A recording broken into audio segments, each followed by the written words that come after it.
Hey, how you guys doing? This is your boy again, Mr. Stud Muffin. Now, I do want to say this too. This is another video on writing, and my advice would be don't worry about comparisons. Because the thing about people is people are going to compare your story to someone else's story. It's bound to happen. People are going to be like, hey, did you get that from this? And did you get that from that? When I was telling people about my novel, I always would get people who would compare it to just random stuff. Some people would be like, oh, is this from Naruto? This sounds like Naruto. This sounds like Bleach. This sounds like One Piece. This sounds like a Genjutsu from Naruto. This sounds like something Itachi would do. You're gonna have people who are gonna compare it to movies they've seen, anime they've seen, TV shows they've seen, books they've read, someone else talking about something similar to it. People are going to always do that. So one thing I would always recommend for you guys is to not trip about comparisons. Plus, maybe your story is inspired by that stuff. So don't get offended if your story is inspired by that stuff. Most stories are inspired by something else, and it's perfectly fine to have inspirations. It's perfectly fine to have other directors and mangakas and have different authors and teachers and preachers and whatever the case may be that you're inspired by. There's literally nothing wrong with that. There's nothing wrong with your story taking inspiration from different power systems and things of that nature, because your story is going to have inspirations. It's going to be compared to other people, and you're probably taking inspiration from something without you even knowing you're doing it, because our brains forget stuff and then remember stuff, but you don't remember the memory of remembering the stuff, but your brain still remembers, if that makes sense. It's like there's like two different versions of memory. It's like memory where you can visually remember something, and then it's a memory where it's like your brain kind of just takes something that's like in the back of your mind and then just throws it out, and you don't even know that it's like a memory. So never trip about that, because that's just, it's gonna happen. Inspiration is perfectly fine, and I would say have fun is the main key to everything. Have fun. It's okay to take inspiration, and have fun with it. The thing is people don't really have fun. They're stressing out too much about stuff. I would say, through my experience when it comes to my novel, I'm always having fun.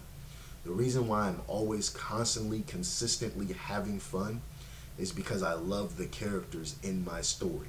I see them as my children. I love the world building in my story. I love the fantasy in my story. And to a certain degree, I look at writing a novel as like a video game. You know, it's like your point system basically is your page count and your word count. That's basically how I see it. It's like a video game. It's pretty fun when you look at it more like that, and you look more at the future, and you look at how there's a possibility that it might become a Netflix show, or it might become a Prime show. It might become a movie in a cinema. It might become a manga. It might become a graphic novel. It might become it might even have its own freaking carnival and stuff like that, kind of like how Harry Potter has its own places with like carnivals, and it might have its own attraction when you're at fairs and stuff of that nature. So look at the positive of what could happen. I would say don't dwell on the negative, and I would say just have the best time you could possibly have. Genuinely fall in love with your characters. Genuinely fall in love with the places that you are creating from your mind, from your heart, from your emotions, and from your dreams.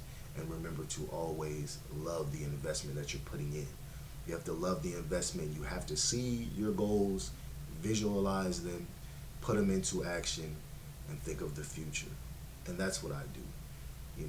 Don't look at it as a stressful thing. Look at it as a stress reliever. I look at writing my story as a stress reliever.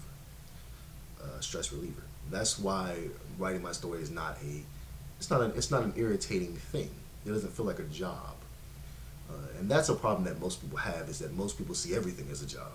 People see going for their goals as a job. They see working out as a job. They see their relationship as a job. Stop looking at everything as a job.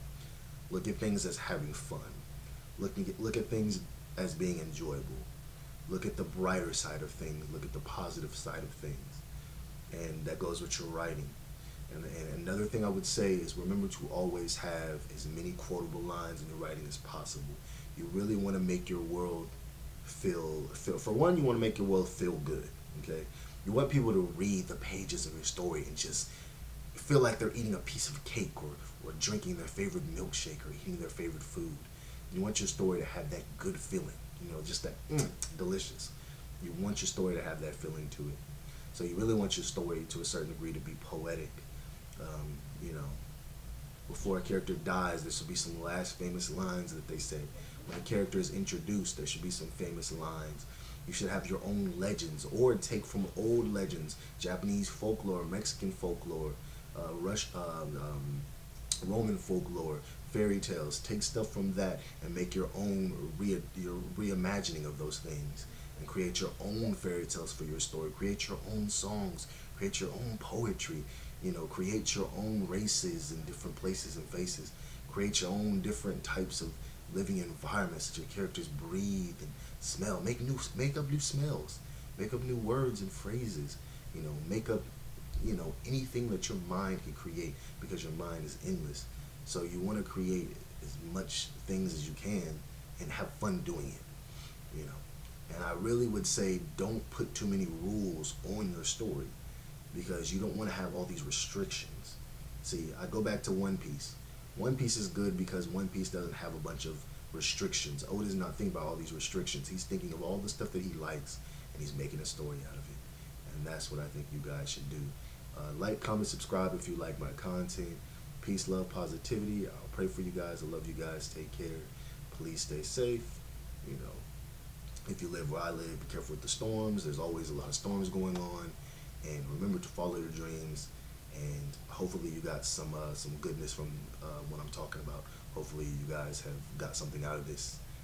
Hopefully you guys come out of this learning something or feeling something. But I hope you guys have a good one, and take care.